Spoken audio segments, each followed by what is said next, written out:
मित्रांनो, गेल्या आठवडाभरापासून तुम्ही एक शब्द सगळ्यात जास्त ऐकला असेल, तो म्हणजे इथेनॉल. गडकरींच्या हस्ते गेल्याच आठवड्यात देशात E85 पेट्रोलचं लॉन्चिंग करण्यात आलं. त्याआधी या इंधनावर चालणाऱ्या गाड्या देखील लॉन्च करण्यात आल्या होत्या. आता गडकरी इथेनॉलच्या एवढं काम मागे लागलेत, हा वेगळा विषय आहे. त्यात आपण नको जायला. मुद्दा असा आहे की आता हे E85 पेट्रोल आपल्याकडे लॉन्च झालंय, तर मग ते आपल्याला आत्ताच्या पेट्रोलपेक्षा जास्त परवडेल का, आणि आत्ताच्या गाड्यांमध्ये ते टाकता येईल का, किंवा मग कोणत्या गाड्यांना हे पेट्रोल चालेल, हे सगळं आपण आजच्या व्हिडिओमध्ये पाहणार आहोत. व्हिडिओला सुरुवात करूया त्याआधी चॅनलला सबस्क्राईब करून घ्या. मी सुदेश आणि तुम्ही पाहताय टेक भारी. सगळ्यात आधी ते बघूया E85 म्हणजे काय. सध्या आपण जे पेट्रोल भरतो ते E20 असतं, म्हणजे त्यात 80% पेट्रोल आणि 20% इथेनॉल असतं. तसंच E85 पेट्रोलमध्ये फक्त 15% पेट्रोल आणि उरलेलं 85% इथेनॉल असतं. म्हणजे जवळपास सगळंच इंधन हे इथेनॉलवर आधारित झालं. या इंधनाचा फायदा म्हणजे इथेनॉल ऊसाच्या रसापासून, मक्यापासून किंवा तांदळापासून बनतं. म्हणजे हे शेतीचं बाय प्रॉडक्ट आहे. त्यामुळे इथेनॉलचा जास्तीत जास्त वापर हा शेतकऱ्यांच्या फायद्याचा ठरू शकतो. इथेनॉलचं कार्बन उत्सर्जन पेट्रोलच्या तुलनेत खूप कमी असतं, त्यामुळे प्रदूषण कमी होतं. आणि एकूणच पेट्रोलचा वापर कमी झाल्यामुळं कच्च्या तेलाची आयात देखील कमी करता येऊ शकते. असे सगळे फायदे या इंधनाचे आहेत. हे तर झाले मोठ्या स्तरावरचे फायदे. आपल्याला डेली लाईफमध्ये याचा फायदा असा आहे की इथेनॉल हे पेट्रोलपेक्षा स्वस्त आहे. E85 पेट्रोल हे साधारणपणे 80 ते 82 रुपये लिटर असणार आहे, आणि E20 पेट्रोल हे आज सुमारे 110 रुपये लिटर मिळतंय. त्यामुळे लिटर मागे 25-30 रुपयांची बचत फिक्स असणार. एकूणच इंधन संकटाच्या काळात अगदी संकटमोचक म्हणून समोर येत गडकरींनी हे नवीन इंधन देशासमोर सादर केले. पण आपल्याला डेली लाईफमध्ये खरंच हे इंधन परवडेल का, ते बघण्याच्या आधी आपण बघू की तुमच्या आताच्या गाडीत हे E85 पेट्रोल वापरता येईल का. तर त्याचं उत्तर आहे अजिबात नाही. आताच्या गाड्यांचं इंजिन हे जास्तीत जास्त E20 फ्युएल वापरण्यासाठी तयार केलंय. खरं तर सध्या भारतातल्या लाखो गाड्यांमध्ये असं इंजिन आहे ज्याला अजिबातच इथेनॉल चालत नाही, पण सरकारने E20 पेट्रोल कंपल्सरी केल्यामुळे लोक ते तसंच वापरतायत.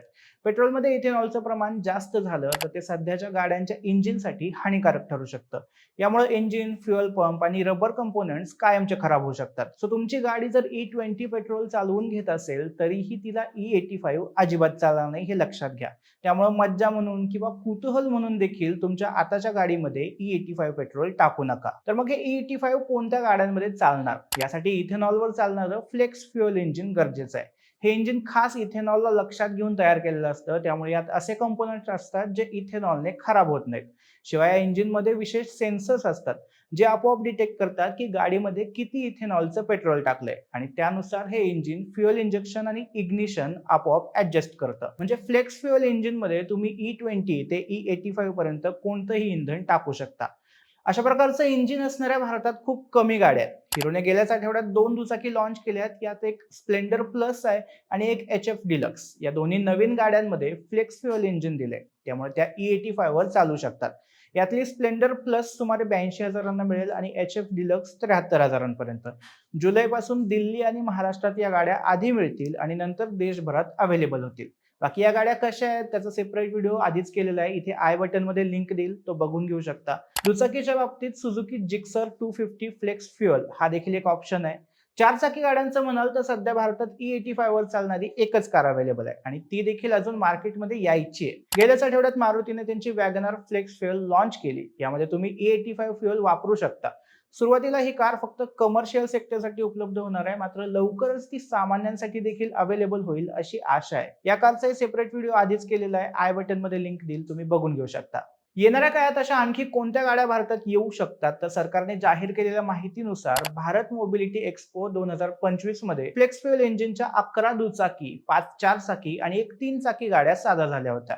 टोयोटानं भारतात आधीपासूनच flex fuel strong hybrid electric गाड्यांचा पायलट प्रोजेक्ट राबवलाय.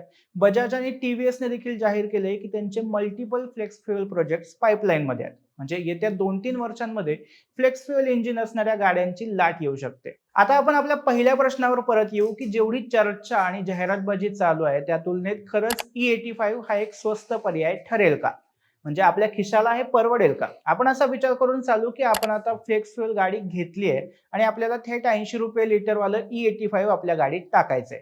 ऐकायला हे चांगलंच वाटतं की 25-30 रुपये कमी रेटने आपण पेट्रोल टाकतोय, पण हेही लक्षात घेतलं पाहिजे की E85 वर चालणाऱ्या गाड्यांचं मायलेज हे आत्ताच्या गाड्यांपेक्षा कमी असणार आहे. आणि थोडं थोडं नाही तर तब्बल 20 ते 30% कमी, कारण इथेनॉलची एनर्जी डेन्सिटी पेट्रोलपेक्षा कमी असते. समजा तुमची गाडी E20 पेट्रोलवर 15 किलोमीटरचं मायलेज देते, तर E85 पेट्रोलवर ती साधारणपणे 11 किलोमीटरचं मायलेज देईल. म्हणजे नवीन पेट्रोल स्वस्त मिळत असलं तरी ते तुम्हाला जास्त टाकावं लागणार आहे.